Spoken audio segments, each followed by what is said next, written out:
오늘 말씀 제목을 같이 따라 하도록 하겠습니다. 함께 읽겠습니다. 자칭 그리스도인, 타칭 그리스도인이라는 말씀 제목을 가지고 말씀을 나누고자 합니다. 자칭이라는 것은 남에게 자신을 무엇이라고 자처하며 일컫는 말입니다. 타칭이라는 것은 남에게 무엇이라고 일컫는 말을 의미하고 있습니다. 우리가 인생을 살아가면은 나는 참 잘 산다라고 생각하고 나는 참 괜찮은 사람이라고 생각하고 거울을 보면서 나는 왜 이렇게 잘생겼지라고 생각하는 사람들이 더러 있습니다. 그리고 거울을 보면서 나는 왜 이렇게 아름답지라고 생각하는 사람들이 있습니다. 그런데 내가 생각하는 모습과 다른 사람이 생각하는 나의 모습이 참 다를 때가 많이 있다는 것입니다. 나는 참 훌륭한 사람 같고 나는 참 훌륭한 아내 같고 훌륭한 엄마 같은데 나는 훌륭한 남편 같고 훌륭한 아빠 같은데 정작 아내들에게 물어보면 훌륭한 남편이 아닐 때가 참 많이 있습니다. 또 자식들에게도 물어보면 참 훌륭하지 않는 엄마일 때나 아빠일 때가 참 많이 있습니다. 한번 옆 사람에게 조심스럽게 물어보시기 바랍니다. 나는 성도님께 어떤 사람입니까? 질문만 하지 마시고 대답을 해주셔야죠. 어떤 사람입니까?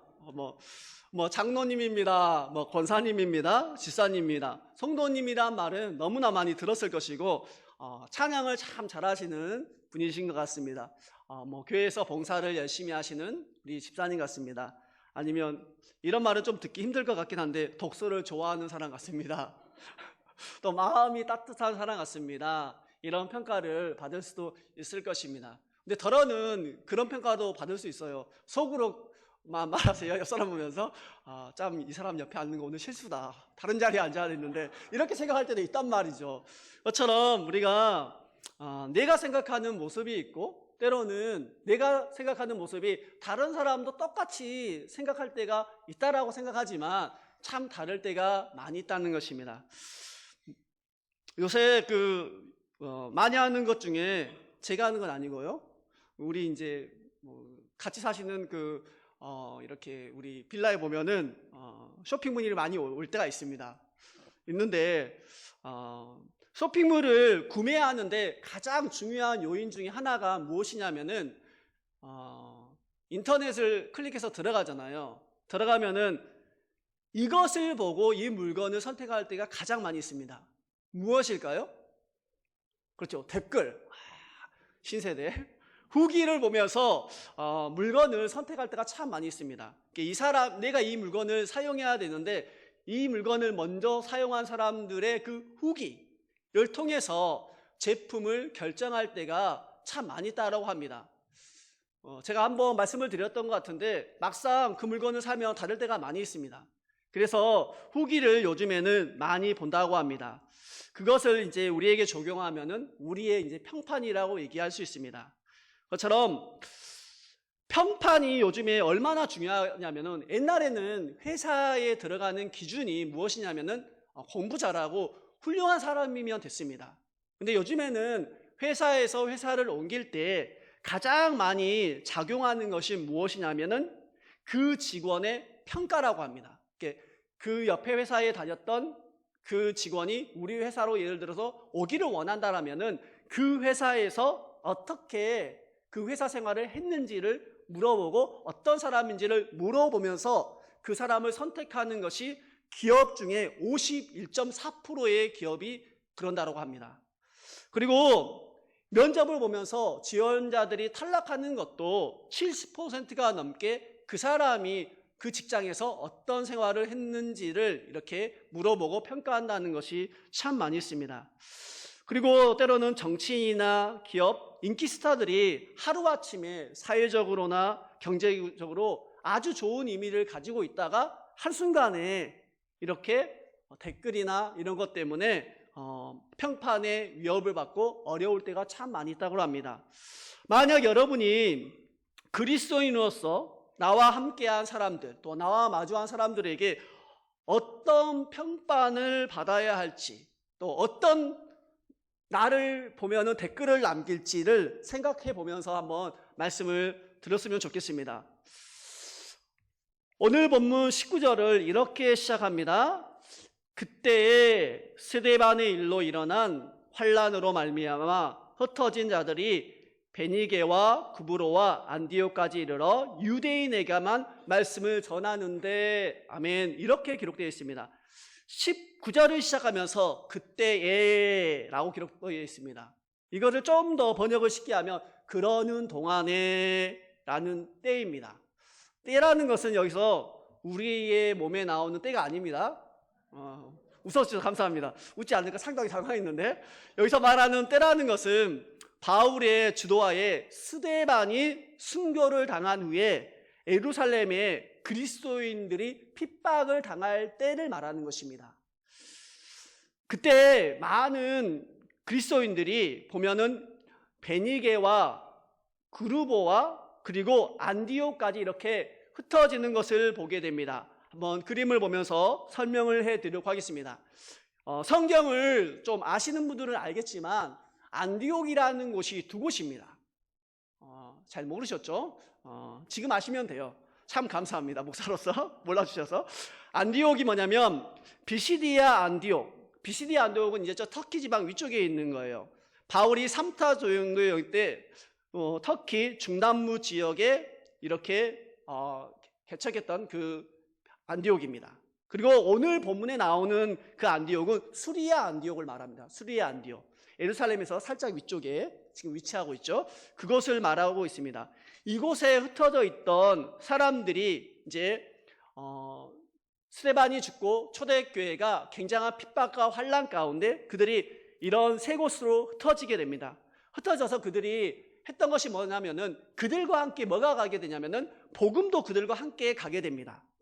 이때 대부분 사람들의 생각이 있어요. 이 생각이 뭐냐면은 사도행전 11장 19절에 보니까 하반절에 이렇게 기록되어 있어요. 유대인에게만 말씀을 전하는데 라고 기록되어 있습니다. 이 흩어진 이 복음을 들고 갔던 이 그리스도인들이, 이 사람들이 복음을 누구에게만 전하냐면은 유대인에게만 전하는 거예요. 유대인에게만 이렇게 자기 민족에게만 말씀을 전하는 거죠. 하나님의 말씀을, 복음을 그에게만 전해요. 그런데 20절에 이렇게 기록되어 있습니다. 11장 20절을 한번 같이 읽도록 하겠습니다. 같이 읽겠습니다. 그 중에 그브로와 구레네 몇 사람이 안디옥에 이르러 헬라인에게도 말하며 주 예수를 전파하니 아멘. 그 중에 그브로와 구레네 몇 사람이 안디옥에 이르렀습니다. 수리아 안디옥에 이르러 헬라인, 이방인입니다. 유대인이 아니죠. 자기 민족이 아닌 사람들에게 주 예수를 전파하게 됩니다. 그러면서 사도행전 11장 21절, 이 성경에 보면은 사도행전 11장 21절이 별 내용이 아닌 것 같지만 이제 여기서부터 이게 유대인에게만 한정되었던 그 복음이 이제 이방인에게도 이렇게 넘어가는 한 획을 긋는 말씀의 구절입니다. 한번 같이 읽도록 하겠습니다. 11장 21절 말씀입니다. 주의 손이 그들과 함께 하심에 수많은 사람들이 믿고 주께 돌아오더라. 아멘. 헬라인, 이방인에게 말씀을 전했는데 주 예수를 전파했는데 수많은 사람들이 믿고 주께 돌아오는 놀라운 역사가 일어납니다. 근데 이 소식을 들은, 이제 여기서 굉장히 중요해요. 이 소식을 들은 예루살렘 교회는 조사단을 파견하는 거예요. 왜 유대인에게 한정되어 있던 그 복음이 어찌 이방인에게도 전한다고 해서 그들이 하나님의 복음을 받아들일 수 있지? 의문을 가졌어요. 그래서 예루살렘 교회에서 이를 조사하기 위해서 바나바를 파송하게 됩니다. 바나바가 새로 사절이 된 여러 가지 이유가 있겠지만 사도행전 11장 24절에는 이렇게 기록되어 있습니다. 함께 읽겠습니다.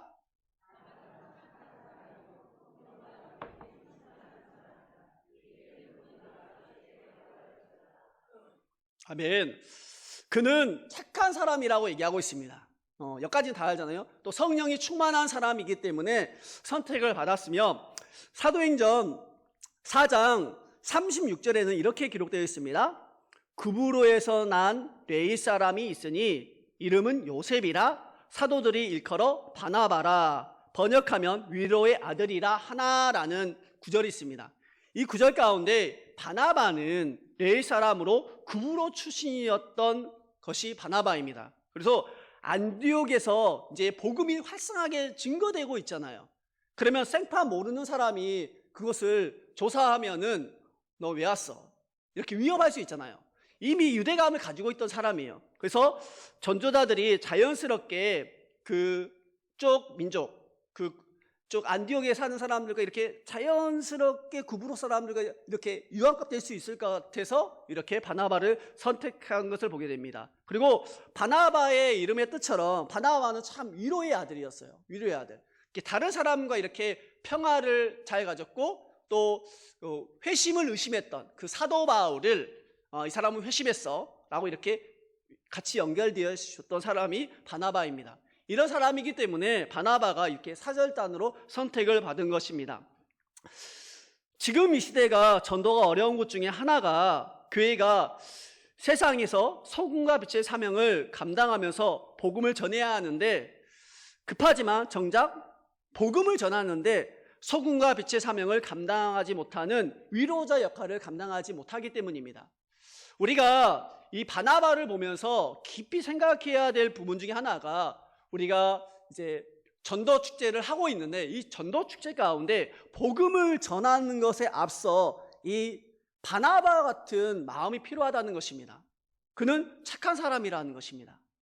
성령이 충만한 사람이고 다른 사람과 이렇게 다른 사람을 연결시켜 줄 수 있는 이런 사람이었다는 것입니다. 이미 바나바는 복음을 통해서 변화되었던 사람. 우리가 복음을 전하기에 앞서 먼저 우리 자신이 착하게 살아야 된다는 것입니다.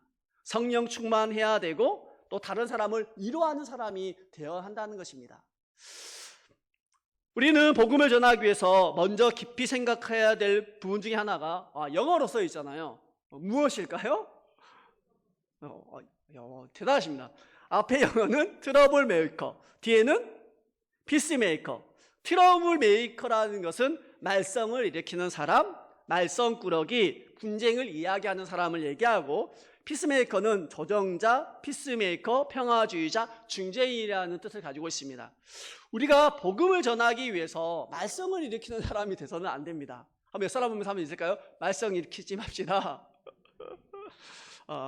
그래서 우리가 말썽을 일으키는 사람이 아니라 피스메이커, 평화주의자, 중재인의 역할, 예수 그리스도와 세상에 믿지 않는 그 사람들을 연결시켜 줄 수 있는 이런 중재인의 역할을 감당하기를 간절히 소원합니다.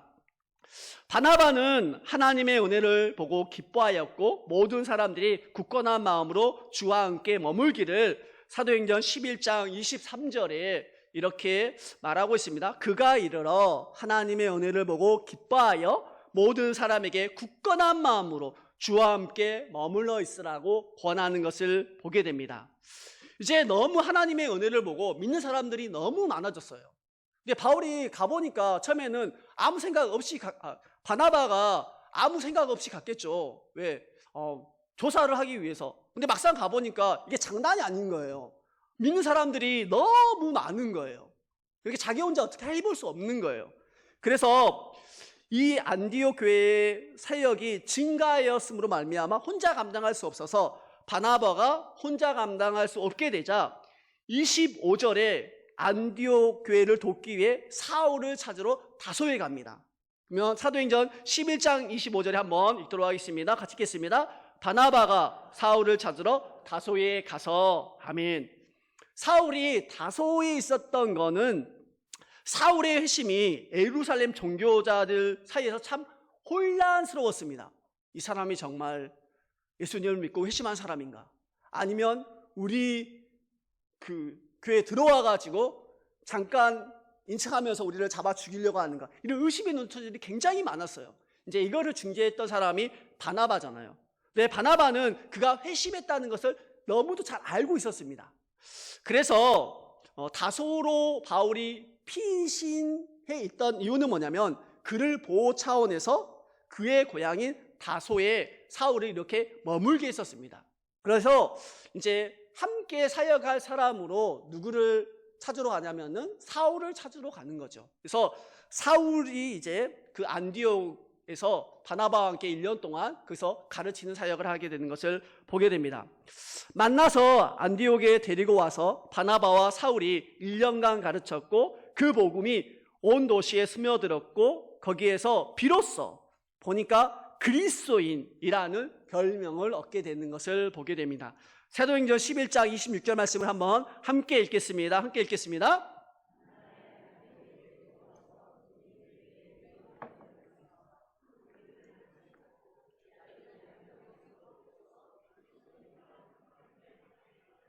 아멘. 제자들이 안디옥에서 비로소 그리스도인이라 칭함을 받는 이런 역사가 일어나는 것을 보게 됩니다. 이 말씀을 주의 있게 보아야 합니다. 제자들이 이제부터 우리의 이름을 그리스도인이라고 합시다 한 것이 아니라 그렇게 불러달라고 부탁하고 요청한 것도 아니었습니다. 그런데 안디옥 사람들이 그리스도인이라 이름을 부르기 시작했으며 남에게 자신을 그리스도인이라 청해달라고 말한 것이 아니라 타인에 의해서, 다른 사람에 의해서 이 아름답고 고귀한 그리스도인이라는 이름이 태어나는 것을 보게 됩니다. 그럼 우리가 자칭 그리스도인이 아니라 타인에 의해 그리스도인이나 칭함받기 위해서 오늘 말씀을 통해서 세 가지를 살펴보았는데, 세 가지를 살피면은 시간이 굉장히 많이 관계로 짧게 끝내야 된다는 이런 사명을 가지고 있어서 두 가지만 나누고 다음에 한 가지를 나누도록 하겠습니다. 첫 번째로는 타인에 의해 우리가 그리스도인이나 칭함받기 위해서 첫 번째 한번 같이 읽겠습니다. 복음을 전하고 가르치는 자가 되자. 복음을 전하고 가르치는 자가 그리스도인이라는 것입니다. 참 쉽죠? 복음을 전하는 사람, 그리고 복음을 가르치는 사람이 그리스도인이라는 것입니다. 초대교회가 정말 아름다운 교회였지만 한 가지 아쉬운 것은 복음이 예루살렘에만 한정되어 있었다는 것입니다. 그래서 스데반 순교는 초대교회 역사뿐만 아니라 정말 이 시대를 살아가는 우리에게도 정말 중요한 사건 중에 하나입니다. 그때 시작된 핍박으로 예루살렘과 유대 지방에 머물러 있던 복음이 이방 지방으로 넘어갔고 우리에게까지 전해지게 된 것을 보게 됩니다. 사도행전 11장 19절과 20절에는 이렇게 기록되어 있습니다. 그때 스데반의 일로 일어난 환란으로 말미암아 흩어진 자들이 베니게와 구브로와 안디옥까지 이르러 유대인에게만 말씀을 전하는데 그 중에 구브로와 구레네 몇 사람이 안디옥에 이르러 헬라인에게도 말하여 주 예수를 전파하니. 아멘. 베니게와 구브로와 안디옥에 이르러 말씀을 전하는데 조금 더 확실하게 얘기하면 20절 하반절에 주 예수를 전파했다는 것입니다. 영어 성경에서는 이렇게 말하고 있습니다. 주 예수에 대한 복음을 그들에게 말했다라고 NIV 성경은 번역하고 있습니다. 복음을 전하는 것이 그럼 무엇일까요? 우리 복음이 무엇일까요? 우리가 이제 전도 축제를 하면서 과연 우리가 무엇을 해야 될까요? 복음을 전해야 되잖아요. 복음. 그 복음이 무엇일까요? 전도지 주는 것? 교회에 나오세요? 말하는 것. 네이버에 검색하면 이렇게 기록되어 있습니다. 그리스도가 죽음으로써 인류를 구원한다는 기쁜 소식이 복음이라고 네이버에는 기록되어 있습니다. 그런데 조금 더 자세히 말하면은 복음이라는 것은 이런 거예요. 이것을 전해야 됩니다. 같이 한번 읽겠습니다. 같이 읽겠습니다. 예수님께서 우리의 죄를 대신하여 십자가에 못 박혀 죽으시고 부활하셨다는 것입니다. 이게 복음이에요. 우리가 그 사람한테 전도지를 줄 때 이번에 새생명 축제 아닌가 우리 마지막 날 그 선물 엄청 큰 거죠. 이거 가지고 와야 돼? 이게 아니라는 거예요. 복음 우리가 전도지를 주더라도 예수님께서 당신의 죄를 대신하여 십자가에 못 박혀 죽으시고 부활하셨습니다. 한번 교회에 와보세요. 이걸 꼭 해야 돼요. 이게 막 선물을 주는 것 이번 선물 장난 아닙니다. 선물을 주는 것도 중요하긴 하지만 거기에 앞서서 우리가 뭘 해야 되냐면 예수님께서 선생님을 위해서 호칭이 중요합니다. 호칭이 뭐냐면 아무리 좀 이상하게 생기신 분 없겠죠? 아무리 이상한 사람이도 사장님이라는 호칭을 줘요. 사모님. 복음을 전할 때 누구누구야 이렇게 하면 안 돼요. 사모님 이렇게 해야 돼요. 사장님 그러면 벌써 반은 먹고 들어가거든요. 그러니까 예수님께서 사모님을 대신하여 십자가에 못 박혀 죽으시고 부활하셨습니다. 이번 주에 우리가 새생명 축제를 하는데 우리 교회 한번 나오세요. 이른 양 찾기 전도 축제를 하는데 나오세요. 이렇게 말하는 것이 중요하다는 것입니다. 이 정도 강조했으면 외울 수 있겠죠. 안보고 한번 해보겠습니다. 안보고 띄워주지 마시고 한번 안보고 해보겠습니다. 함께 하겠습니다. 시작. 예수님께서 우리의 죄를 대신하여 십자가에 못 박혀 죽으시고 부활하셨습니다. 옆 사람을 보면서 한번 다시 할게요. 옆 사람 보면서 옆 사람의 이름을 넣는 겁니다. 같이 하겠습니다. 시작. 예수님께서 당신의 죄를 대신하여 십자가에 못 박혀 죽으시고 부활하셨습니다. 아멘. 꼭 이걸 하셔야 돼요. 왜냐하면 복음이라는 게 능력이 있어요. 옛날에 있잖아요. 전도 열심히 하셔서 예수 천당 보시죠. 이 말만 듣고도 교회를 나왔다는 거잖아요. 그래서 우리가 이번에 이른 양 찾기 전도 축제를 하면서도 복음을 꼭 전하시길 바랍니다. 선물 주면서 선물 줄 테니까 와. 이게 아니에요. 아시겠죠? 그렇게 하실 수 있겠죠? 꼭 설득하는 것 같지만 그래야 된다는 거. 안디옥은 예루살렘 북쪽으로 약 420km 정도 떨어진 곳이며 로마 제국에서 세 번째로 큰 도시로서 인구가 50만 명이었습니다. 지중해에서 24km 떨어진 곳으로 오리엔테스 강이 흘러서 아름다운 물이 공급되어진 곳. 안디옥은 그리고 유대인이 많았던 곳입니다. 이 말은 별로 기억하지 않아도 좋아요. 근데 여기서 중요합니다. 한편으로는 세계적인 상업 도시인 동시에 끔찍할 정도로 타락한 도시가 이 안디옥이었어요. 이교도들 가운데 성행하였던 악한 풍습이란, 그리고 성적 부도덕, 그리고 이교적인 제의, 이교적인 예배들이 가장 중심지가 이 안디옥이었습니다. 이 사악한 도시에 도망온 그리스도를 따르던 자들이 도착했을 때 위협과 핍박이 있었을 것입니다. 하지만 그들은 그곳에서도 자신이 가진 복음을 입술로 전했다는 것입니다. 그리고 결정적으로 그곳에서 그리스도인이라는 이름을 칭함을 받게 되는 것을 보게 됩니다. 그리스도인이라는 칭함을 받기 위해서 우리가 가장 먼저 해야 될 것은 선물을 증가하는 것이 아니라 복음을 증가하는 성도들 되기를 간절히 소원합니다. 결정적으로 그리스도인이나 일컬음을 받게 된 이유, 복음을 전했기 때문이기도 합니다. 그런데 11장 26절에는 더 정확하게 얘기하고 있습니다. 한번 같이 11장 26절 말씀을 한번 읽도록 하겠습니다. 함께 읽겠습니다. 만남에 안디옥에 데리고 와서 둘이 교회에 1년간 모여 있어 큰 무리를 가르쳤고 제자들이 안디옥에서 비로소 그리스도인이나 일컬음을 받게 되었더라. 아멘.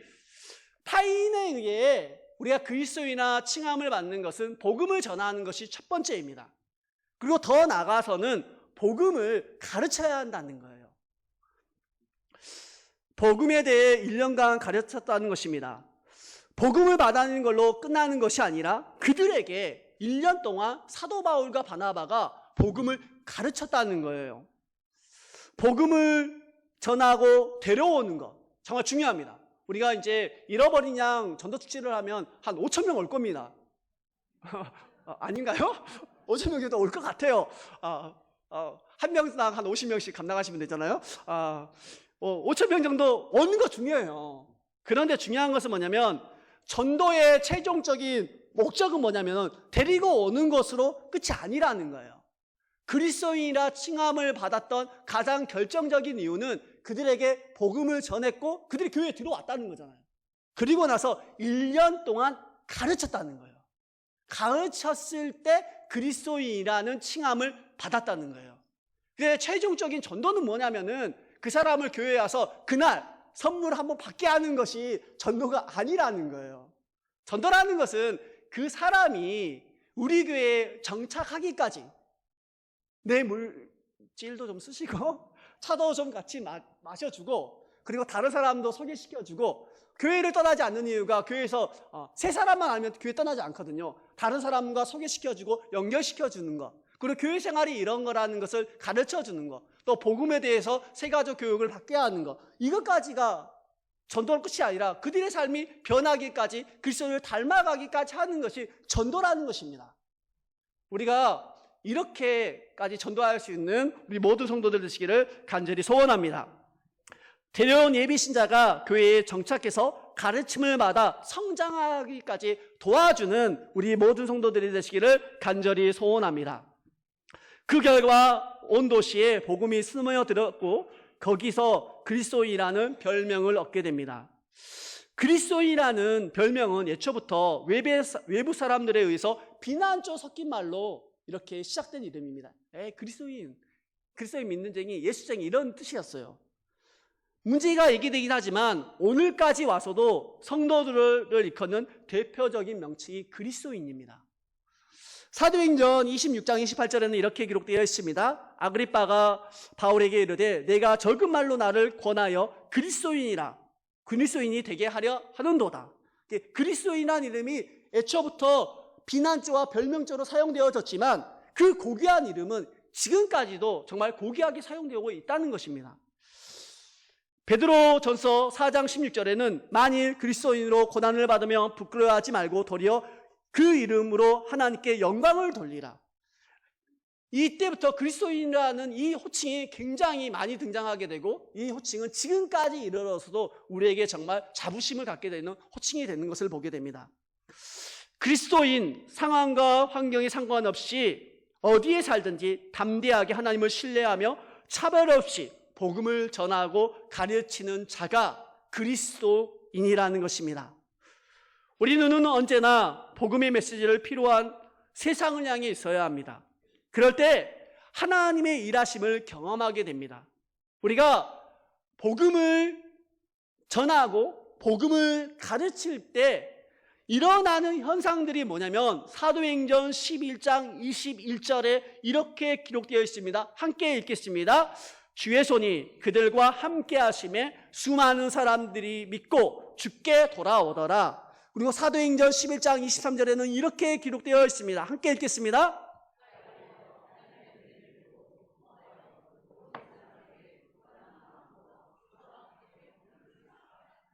아멘. 우리가 복음을 전하고 복음을 가르칠 때 주님의 손이 함께 하신다는 것입니다. 또 하나님의 은혜가 임한다는 것입니다.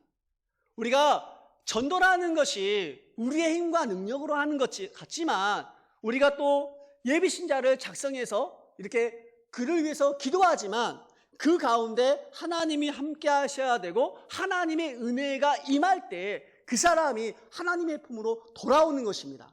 그리고 우리가 반드시 그 예비신자를 위해서 기도할 때 교회에 오고 이런 것이 아니라 그 사람 가운데 하나님이 함께 하시기를, 하나님의 은혜가 임하기를 기도해 나가야 된다는 것입니다. 또한 하나님이 거기에 세우신 교회, 이 안디옥 교회가 이제 대단한 것은 뭐냐면은 이 일로 말미암아 이방인의 사도 바울이 세계적인 선교 사역을 감당할 수 있도록 지원하는 교회가 됩니다. 그리고 더 나아가서는 이 안디옥이라는 이 교회가 이방 민족들에게 다음 한 10년 동안 복음을 전하는 중심지가 되어집니다. 원래는 복음을 전하는 그 선교의 중심지가 어디였냐면 예루살렘이었습니다. 네, 이 예루살렘에서 이제는 이 새롭게 태어난 이 안디옥 교회가 선교의 중심지로 바뀌는 것을 보게 됩니다. 이 시점에서 예루살렘은 더 이상 선교의 중심지가 아니라 새롭게 태어난 연약한 교회를 돌보게 하도록 안디옥 교회가 새로운 선교의 중심지로 떠오르는 것을 보게 됩니다. 타인에 의해 그리스도인이나 칭함을 받기를 원한다면은 복음, 예수님께서 우리의 죄를 대신하여 십자가에 못 박혀 돌아가시고 부활하셨다는 것을 전하는 자가 되시기 바랍니다. 전하고 데려오는 것으로 끝나는 것이 아니라 하나님이 함께 하시는 은혜를 구하며 복음에 대해 가르침을 받을 수 있도록 인도하여 성숙한 그리스도로 성장할 수 있도록 도와줘야 할 것입니다. 여기까지가 우리가 해야 할 진정한 전도인 것입니다.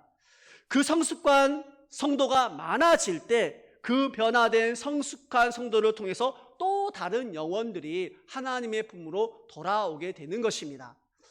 보면은 안디옥에서 그들이 복음을 듣고 그 복음을 가르침을 받았습니다. 가르침을 받았다는 것이 단순히 가르침을 받았다는 것이 아니에요. 예수님을 닮아가고 예수님처럼 살기 시작했다는 것입니다. 그 모습을 보았던 그 안디옥의 예수님을 믿지 않는 사람들이 그 모습을 보면서 예수님을 믿기 시작했다는 것입니다. 그래서 우리가 새롭게 데려온 사람들이 복음을 듣고 가르침을 받아 그들이 변화되잖아요. 여러분 한번 여쭤볼게요. 여러분 주위에 믿는 사람들 많아요, 적어요? 우리 오늘 학생들에게 물어봤어요. 전도할 사람이 없대요. 다 믿는 사람이 돼요.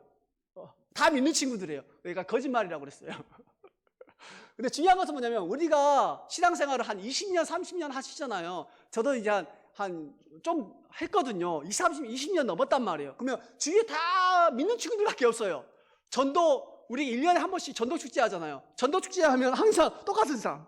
항상 그 사람이 그 사람이고 그 사람이 그 사람이잖아요. 그래서 우리가 믿지 않는 사람을 한 사람 데리고 와서 성숙한 그리스도를 가르쳐서 이렇게 잘 세워놓잖아요. 그 사람 주위에 믿지 않는 사람들 엄청 많다는 거예요. 그 가정에 그 한 사람만 전도해도 한 사람만 잘 세워줘도 그 가정이 하나님 품으로 돌아오게 되거든요. 제가 최근에 어떤 교회 목사님과 이야기하면서 참 대단한 것은 그 중고등부에 한 학생이 왔대요. 그동안 교회를 치다가 학생이 왔는데 학생이 너무 신앙생활을 이 요즘 학생들답지 너무 열심히 하는 거예요. 열심히 하는 거예요. 근데 엄마들이 쉬고 계셨대요. 근데 이 학생들이 너무 열심히 하니까 그 교회가 왜 그러지? 라고 하면서 그 학생을 보면서 부모님들이 교회에 다시 왔다는 거예요. 그것처럼 우리가 쉬고 있는 성도들이나 때로는 우리가 교회 다니지 않는 그 사람을 바로 세우면은 우리가 낳은 그 예비신자가 또 다른 예비신자를 작정하고 또 데리고 오는 역사가 일어난다는 것입니다. 이렇게까지 전도할 수 있는 우리 모든 성도들 되기를 간절히 축원합니다. 두 번째로는 타인에 의해 그리스도인이나 칭함받기 위해서 한번 따라하도록 하겠습니다. 함께 읽겠습니다. 그리스도를 닮은 자가 되자. 아멘. 그리스도를 닮은 사람이 되어야 한다는 것입니다. 예수님을 믿는 사람을 뭐라고 부릅니까? 그리스도인입니다. 그리스도인을 영어로 표현하는 것이 크리스천이고 한자로 번역하면 기독인, 그리고 한자로 옮기면 기독입니다. 그리스도인이라는 단어는 위키 백과사전에는 이렇게 기록되어 있어요. 기독교인, 기독교도, 기독교인 또는 기독교를 믿는 사람이라고 기록되어 있습니다. 그런데 헬라어로 크리스티아노스가 긴데 이것을 번역을 하면 이런 뜻이에요. 그리스도에게 속한 사람이라는 뜻을 가지고 있습니다. 그리스도에게 속한 사람. 여기서 출발해서 그리스도를 소유로서 그를 믿고 구주로 고백하는 사람, 그리스도를 따르는 사람, 예수님의 제자, 기독교인, 성도, 하나님의 백성이 이제 이 헬라어에서 파송된 뜻을 가지고 있습니다. 근데 저는 개인적으로 가장 우리 그리스도를 잘 표현하는 단어가 무엇이냐면 헬라어인 그리스도에게 속한 사람이라는 뜻이라고 생각을 합니다. 불교인, 유교인, 무슬림이라는 이름들과 그리스도인이라는 이름이 매우 중요한 차이가 하나가 있습니다. 다른 종교인들은 일컫는 호칭을 그들이 누구 혹은 무엇을 믿는지를 나타낼 뿐이지 불교를 믿는 사람은 부처를 믿고 유교를 믿는 사람은 공자를 믿고 그리고 무슬림을 믿는 사람은 알라신을 믿습니다. 믿는 것 그 이상의 의미를 담고 있지 않아요. 다른 종교는 나는 누구를 믿어요, 누구를 가르침을 믿어요, 누구를 믿어요 이렇게 보면은 믿는 것 이상의 의미를 가지고 있지 않아요. 근데 그리스도인은 다릅니다. 물론 그리스도인도 그리스도이신 예수님을 믿는 사람이긴 합니다. 그러나 그리스도인이라는 이름을 믿는 것은 그 이상의 의미를 가지고 있는데, 그리스도인이라는 이름은 그리스도인이라는 믿는 사람의 이름의 뜻을 넘어서 그리스도를 닮은 사람, 그리스도처럼 사는 사람을 포함하고 있습니다.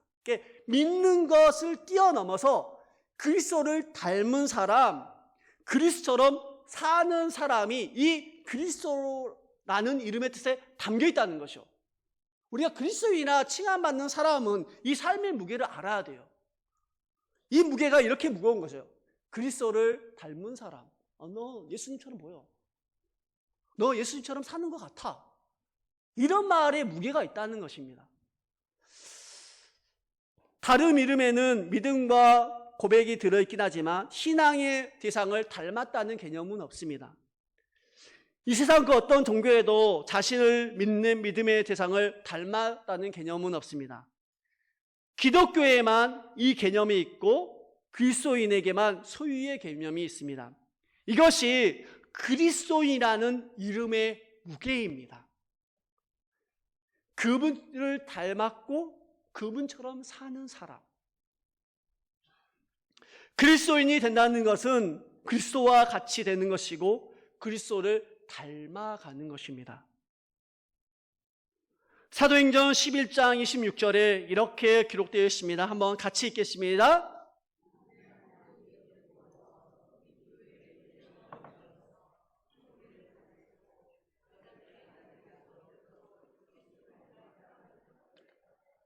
아멘. 둘이라는 것은 이제 바나바와 이제 바울을 이야기하는데 당시에 가르침이 중요합니다. 당시의 가르침은 단순히 하나님의 말씀을 가르치는 것 이상을 포함하고 있습니다. 이때 당시의 가르침은 우리가 지금의 시대의 가르침과 달라요. 이때의 가르침은 뭐냐면 그들의 삶의 스타일이나 대화, 모든 그 스승의 그 인격적인 모든 부분을 닮아가는 거예요. 바나바와 바울 그리고 제자들이 그리스도에게 속한 사람처럼 사는 그 모습을 가르쳤고 그 모습이 안디옥 모든 사람들에게 그런 모습으로 나타났다는 거예요. 가르침과 삶이 함께 일치했다는 것입니다. 오늘 우리 중고등부한테 설교하면서 우리 중고등부 설교 제목이 이거였거든요. 착하게 사는 것이 전도다. 우리가 착하게 사는 것이 전도입니다. 예수님처럼 닮아가고 예수님처럼 말하고 이렇게 살아가는 것이 전도라는 거예요.